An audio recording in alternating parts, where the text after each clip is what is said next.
많은 분량을 자랑하는 애니메이션을 20분 안에 다 본다. 이름하여 20분 안짜갱이. 오늘 다룰 작품은 기무라 유이치의 그림책 가부와 메이 이야기 시리즈를 원작으로 폭풍우 치는 밤에 만나게 된 가부와 메이가 어둠 속에서 친구라는 관계를 형성한 후 주변 동물들의 많은 반대에도 종족을 초월한 우정을 이뤄나가는 과정을 다룬 작품 폭풍우 치는 밤에입니다. 본 영상은 폭풍우 치는 밤에 한국어 더빙판을 기준으로 제작되었음을 알립니다. 먹구름이 가득한 어느 날 어미염소와 함께 풀을 뜯으러 나온 아기염소 메이는 갑자기 주변을 두리번거리는 어미의 행동에 어리둥절하다 자신들의 앞에 등장한 늑대 무리들을 발견하게 되고 이에 어미염소는 늑대들의 앞을 가로막으며 황급히 자신의 새끼를 도망치게 하지만 그 늑대 무리 중 한 마리가 빠져나오더니 곧장 메이를 뒤쫓기 시작합니다. 그 모습을 발견한 어미염소는 재빨리 메이를 뒤쫓던 늑대의 앞까지 가로막으면서 늑대 무리의 보스인 기로의 귀까지 물어뜯어 버리고 그동안 메이는 무사히 그들로부터 벗어나는 것에 성공하지만 어미염소는 결국 늑대들의 먹이가 되어 숨을 거두고 맙니다. 그렇게 세월이 흘러 친구들과 함께 풀을 뜯으러 나온 메이는 갑작스런 비 소식에 황급히 그곳을 벗어나려다 갑자기 내리친 천둥번개에 깜짝 놀라게 되면서 그는 무리를 벗어나 정신없이 어디론가 달려가기 시작하고 그 과정에서 근방에 있던 어느 오두막집으로 흘러들어가게 된 메이는 어둠 속에서 홀로 천둥 소리를 두려워하던 중 갑자기 느껴진 인기척으로 인해 누군가 오두막집 안으로 들어왔음을 깨닫게 되는데 그 발소리는 마치 염소의 발굽소리 같았으므로 메이는 완전히 그 방문객이 자신과 같은 염소일 것이라고 생각합니다. 그러나 사실 그 방문객은 발에 부목을 달고 있던 늑대 가부였고 가부와 메이 모두 코감기에다 캄캄한 어둠으로 인해 상대방을 전혀 알 수 없었으므로 둘은 목소리에만 의지한 채 서로를 알아가기 시작합니다. 생각해보니 어릴 땐 나뭇가지처럼 빼빼 말랐지 뭐예요.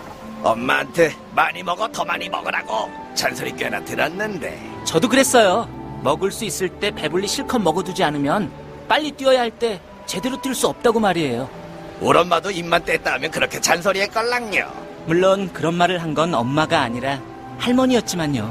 우리 엄만 어렸을 때 돌아가셨어요. 그러셨군요. 우리 엄마도 돌아가신 지 한참 되셨걸랑요. 우린 닮은 점이 많군요. 안 그러세요? 혹시 얼굴도 닮은 거 아닐까요?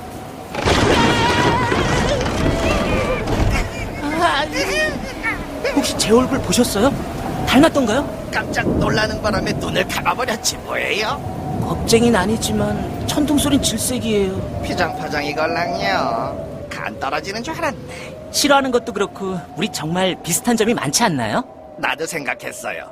우린 통하네라고. 폭풍우를 만나서 최악의 밤이라고 생각했는데 이렇게 좋은 친구를 만나다니 오늘은 정말 최고의 밤이걸랑요. 얼라, 이거 폭풍우가 그친 모양인데요. 혹시 내일 점심에 시간 있으세요? 있고 말고요. 그리고 암호를 정하죠. 서로 몰라보면 안 되니까 폭풍우 치는 밤에라고 말할게요. 그럼 내일 봐요. 폭풍우 치는 밤에. 폭풍우 치는 밤에. 어둠 속에서 서로를 의지하며 폭풍우를 넘기게 된 가부와 메이는 다음날 그 오두막집 앞에서 다시 만나 점심을 함께하기로 약속하고 그 후 다음날 약속 장소에 먼저 도착하여 그 옆에 나무에 숨어있던 메이는 폭풍우 치는 밤에 라는 암호를 외치는 가부의 목소리에 냉큼 얼굴을 내밀었다가 늑대와 염소인 서로의 모습을 보고 깜짝 놀라게 됩니다. 그러나 가부와 메이는 어젯밤의 대화를 통해 서로를 매우 특별한 친구라 생각하였으므로 종족에 개의치 않은 채 신나게 나들이 장소로 향하기 시작하고 그 과정에서 둘은 길이 끊어진 절벽을 맞닥뜨리게 되어 가부가 먼저 그 절벽을 뛰어넘어 보는데 그 순간 그의 목에 두른 보자기가 풀려버리면서 가부의 점심 도시락은 절벽 아래로 떨어져 버리고 맙니다. 사실 가부는 아침을 거르고 온 공복 상태였으므로 더더욱 배의 굶주림을 느끼기 시작하고 그런 배고픔을 참아가며 무심코 고개를 든 가부는 자신의 눈앞에 비친 메이의 탐스런 뒷모습에 점점 그가 먹이로 보이기 시작합니다. 되게 맛있겠걸랑. 이야.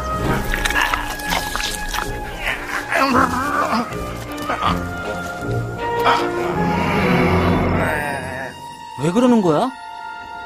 도착했어. 저기 봐. 말랑말랑 계곡도 보이지? 나 저기에 먹이를 잡아먹으러 간지. 에? 그게 아니라 난 저기에 먹이를 잡아먹으러 간 적이 한 번도 없걸랑. 그럼 이제 도시락이나 먹을까? 네 건 아까 떨어뜨렸지. 혹시 너 아까 떨어뜨린 도시락 안에 염소고기 들어있었던 거 아니야? 천만의 말씀.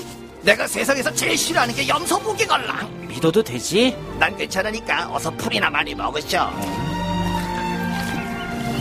나한테도 세상에서 제일 맛있는 도시락이 있걸랑. 바로 눈앞에 말이야. 몰라? 벌써 잠들었잖아. 기분도 좋은데 나도 낮잠이나 잘까? 이렇게 착한 녀석은 생전 처음이걸랑. 물론 먹으면 맛있겠지. 세상에 있는 먹이들 중에 내가 제일 좋아하는 게 바로 염소고기걸랑. 넌 내 소중한 친구니까 한쪽 귀 정도라면 뜯어먹어도 돼. 설마 이렇게 말하진 않겠지.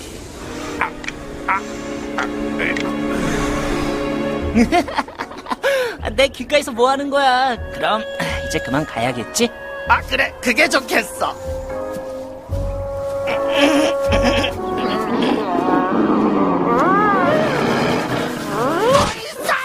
못 참겠걸라. 왜 그래? 아니야, 중요한 걸 깜빡해서 너한테 그걸 말하려고. 뭘 깜빡했는데? 다음에 언제 만날까? 그렇게 필사적인 노력으로 메이를 먹는 것을 참아낸 가부는 다음번엔 살랑살랑 고기에서 메이와 만나기로 약속하게 되지만 그 후 염소무리의 장로가 늑대들의 식량 사냥이 잦아지고 있으니 절대 홀로 산을 돌아다니지 말 것을 모든 염소들에게 경고하면서 메이의 외출 또한 통제당하게 되고, 이에 메이는 결국 친구들인 타프와 미일이 동행할 것을 조건으로 외출을 허락받게 되는데, 그 모습을 먼저 약속 장소에서 기다리고 있던 가부가 발견하게 되면서 황급히 그는 근처에 있던 숲을 속에 몸을 숨기기 시작합니다. 그러나 메이의 친구 타프가 늑대를 공격하는 방법이라며 뒷발차기를 보여주다 그의 발이 숨어있던 가부의 머리에 정통으로 꽂히게 되고, 이에 분노한 가부는 메이의 친구들을 위협하여 그들을 도망치게 한 뒤 약속대로 메이와 함께 즐거운 시간을 보내게 됩니다. 만약 내가 늑대랑 친구란 걸 알면 다들 기절할지도 몰라. 그건 나도 마찬가지걸랑. 우리가 친구라는 건 둘만의 비밀이구나. 비밀이란 말을 들으니까 왠지 가슴이 두근두근거리네. 그런데 넌 나랑 친구가 돼도 괜찮아? 괜찮고 말고. 그나저나 넌 괜찮겠어? 당연하걸랑. 그래서 우리가 비밀 친구라는 거 아니겠어? 우린 아무도 모르는 비밀 친구야. 그리고 얼마 후 가부는 메이에게 보여줄 것이 있다며 이번엔 울퉁불퉁 언덕에서 만나자는 제안을 하게 되지만, 그 약속의 당일에 갑자기 보스인 기로가 울퉁불퉁 언덕으로 염소 사냥을 나갈 것이라며 늑대들을 모두 집합시키기 시작하고, 이에 다급해진 가부는 울퉁불퉁 언덕의 짙은 안개 속에서 메이를 찾아 헤매다 동료 늑대에게 노려지던 자신의 친구를 발견하게 됩니다. 이에 가부는 그 늑대 위로 커다란 바위 하나를 떨어뜨린 뒤 그 틈에 재빨리 메이를 주변에 있던 어느 동굴 안으로 데려오고, 메이는 늑대 무리의 작전 수행 중임에도 자신을 구해준 가부의 행동에 큰 감동을 느끼게 되는데, 고마워 가부. 약속한 대로 늑대한테서 날 구해줘서. 이 정도는 당연하걸랑. 늑대한테 당연한 건 염소를 구해주는 게 아니잖아. 하지만 난 말이야, 지금 내가 제일 좋아하는 건 염소고기가 아니라 염소야. 내 친구 염소. 가부. 솔직히 말하면 널 울퉁불퉁 언덕으로 오라고 한 건 오늘 밤에 보름달이 뜨기 때문이걸라. 옛날에 보름달이 뜰 때면 항상 이 언덕에 올라왔걸라. 너한테 꼭 보여주고 싶었는데 그 보름달을 보고 있으면 말이야, 나쁜 일들은 몽땅 까맣게 잊어버릴 수 있걸라. 난 가부랑 얘기하다 보면 나쁜 일은 몽땅 잊어버리거든. 메이, 그게 정말이야? 나도 그런데. 나중에 다시 꼭 보름달 보러 오자. 오, 물론 좋고 말고. 그렇게 가부와 메이는 서로에게 소중한 친구로 자리하게 되지만, 그 후 가부와 메이가 함께 도망치는 모습을 목격했던 염소 무리와 늑대 무리가 각각 그 둘을 무리의 배신자로 낙인 찍게 되고, 그들은 가부와 메이가 서로에게 이용당하고 있는 것이라며 배신의 대가로 가부는 사형 선고를, 메이는 무리에서의 추방을 선고받게 됩니다. 그날 밤 홀로 있던 메이에게 그의 할머니는 메이의 어머니가 늑대에게 잡아먹혔을 때의 이야기를 들려주며 자신들에게 늑대의 존재란 원수와도 같다는 것을 이야기해주고, 가부는 감방 안에서 밤하늘의 별을 바라보며 겁이 많은 성격 탓에 무리에 잘 어울리지 못했던 어린 시절을 떠올리게 됩니다. 그리고 다음날 각 무리의 수장들은 가부와 메이에게 상대 무리에 대한 서식지 등의 정보를 알아온다면 다시 동료로 받아주겠다는 조건을 내걸게 되고, 그 후 많은 동료들의 감시와 주변 동물들의 관심 속에서 다시 재회하게 된 가부와 메이는 무거운 마음으로 서로에게 인사를 건네다 하늘로부터 갑작스런 폭풍우를 만나게 됩니다. 이에 둘은 개천 건너편의 바위 밑에서 비를 피하기 위해 징검다리를 건너던 중 갑작스런 천둥 소리에 깜짝 놀라 메이가 돌 위에서 미끄러짐과 동시에 물속으로 빠져버리게 되고, 그런 메이의 손을 재빨리 붙잡은 가부는 세찬 물살 속에서 필사적으로 그를 끌어올리게 됩니다. 여기 오는 동안 계속 어떻게 하면 널 감쪽같이 숙여서 염소에 대해 알아낼까 생각했걸라. 널 속이려고 이리저리 잔머리 굴려봤지만 그건 도저히 못하겠걸라. 나도 마찬가지야. 저기 가부 네 얼굴을 보니까 도저히 그럴 수 없어. 역시 우린 세상에 둘도 없는 비밀의 친구걸라. 비밀의 친구라고? 이제 그 비밀은 이 세상 동물들이 다 알고 있어. 우린 친하게 지내고 싶었을 뿐인데 그냥 갈까 돌아갈까 어느 한쪽이걸라. 여기서 염소를 잡아먹는다. 그런 방법도 있잖아. 그럴 수 있으면 고민 안 하걸라. 그냥 이대로 갈 때까지 가보는 게 어때? 그 정도는 나도 각오하고 있었어. 그렇담 이 정도 물살은 얼마든지 이길 수 있걸라. 가부, 반드시 살아서 만나는 거야? 결국 가부와 메이는 무리로부터 벗어나기 위해 동시에 개천으로 뛰어들게 되고, 그 후 거센 물살에 휩쓸린 끝에 어느 숲의 언저리로 떠내려오게 된 가부는 애타게 찾아도 메이의 모습이 보이지 않자 그에게 끝까지 가보자고 했던 자신의 행동을 자책하며 차라리 처음부터 만나지 않는 것이 좋았다고 슬퍼하기 시작하는데, 그 순간 그런 가부의 목소리를 듣고 달려온 메이가 그의 앞에 등장하게 됩니다. 가부와 메이는 다시 재회하게 된 것에 기뻐하던 것도 잠시 주변 동물들이 자신들에 대해 수군거리기 시작하자 그들은 늑대들이 쫓아오기 전에 한시라도 빨리 이 산을 벗어나야 한다는 것을 깨닫게 되고, 이에 메이는 눈앞에 비친 하얀 설산의 너머엔 늑대와 염소가 함께 살 수 있는 전설의 숲이 존재할 것이라며 가부에게 그 설산을 함께 넘어가 볼 것을 제안합니다. 이에 가부는 돌아갈 수 없는 자신의 처지를 떠올리며 메이와 함께 그 산을 오르기 시작하고, 그 후 둘이 설산으로 향했음을 뒤늦게 알아챈 늑대 무리의 보스 기로는 가부가 자신의 귀를 빼앗은 종족인 염소와 친하게 지낸다는 것에 매우 분노하며 배신자는 반드시 처리한다는 늑대들의 원칙에 따라 가부와 메이를 뒤쫓기 시작합니다. 오늘은 대체 몇 마리나 잡아먹었어? 겨우 들쥐 2-3마리 정도걸라. 매일 밤 그런 식으로 내가 깜빡 잠들었을 때 동물들을 잡아먹는구나. 난 배가 등가죽에 붙었걸랑. 그런데 널 잡아먹지도 않고 이렇게 내가... 나한테 여러모로 신경 쓰고 있다는 건 알고 있어. 그래도 동물을 잡아먹는 건 싫다고. 그럼 지금 나더러 굶어 죽으라는 거야? 함께하는 시간이 늘어나며 서로의 식성에 대한 다툼까지 벌어지게 된 가부와 메이는 둘 다 감정이 상하여 토라져 있던 것도 잠시, 그 순간 주변까지 찾아온 늑대들을 발견하게 되며 둘은 재빨리 숲풀 속에 몸을 숨기기 시작하지만, 그때 어느 늑대 한 마리가 메이의 발을 밟게 되면서 결국 가부와 메이는 늑대들에게 모습을 들키게 되고, 이에 둘은 황급히 건너편 절벽에 걸쳐있던 외나무를 향해 점프를 시도하며 무사히 늑대 무리와의 추격전에서 벗어나게 됩니다. 벌써 여기까지 올라왔네. 저기 보이는 저거 산들 산이걸랑. 꿀꺽꿀꺽 골짜기도 보여. 여기서 보니까 겨우 손바닥처럼 작게 보이걸랑. 저런 데서 그렇게 아등바등 살았다니. 왜 그리 힘들게 사는지. 역시 가부는 이상한 늑대라니까. 늑대는 원래 그런 말 안 하잖아. 너도 이상한 염소걸랑. 나 지금 막 생각했는데 가부를 만나서 정말 다행이라고. 물론 나도 마찬가지걸랑. 틀림없이 있겠지. 전설의 숲. 반드시 있을 거야.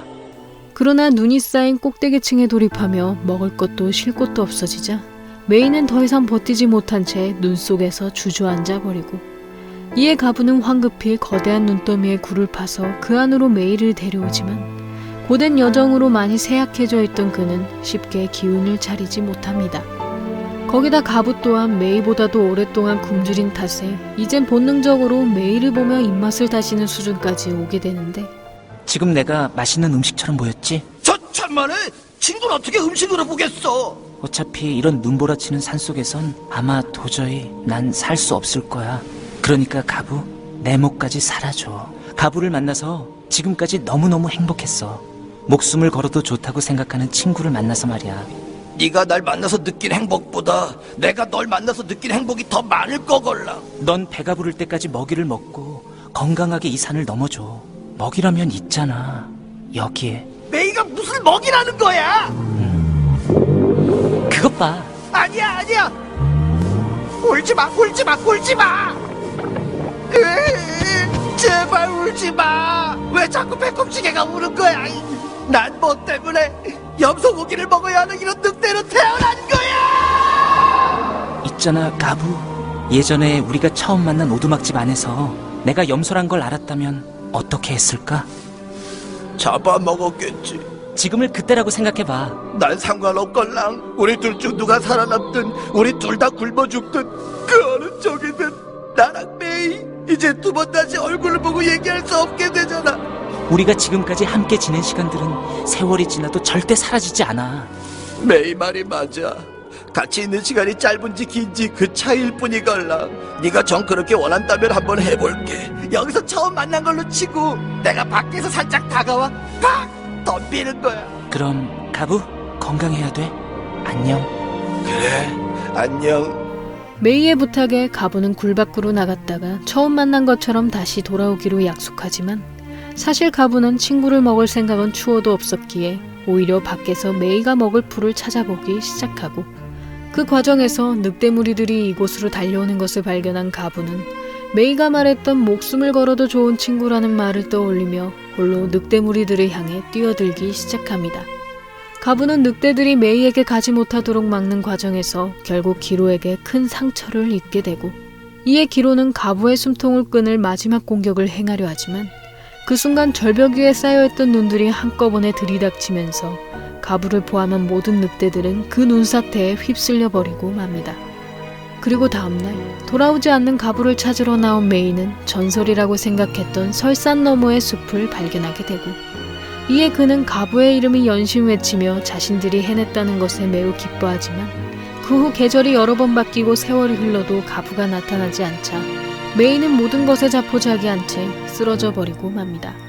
그렇게 조용히 눈을 감으려던 순간 메이는 어디선가 늑대가 나타났다며 동물들이 달아나는 소리를 듣게 되고 이에 곧장 그 소리의 근원지로 찾아간 메이는 건너편에 서 있던 가부를 기쁘게 맞이하지만 가부는 그런 메이를 기절시킨 뒤 근처에 있는 동굴로 끌고 오기 시작합니다.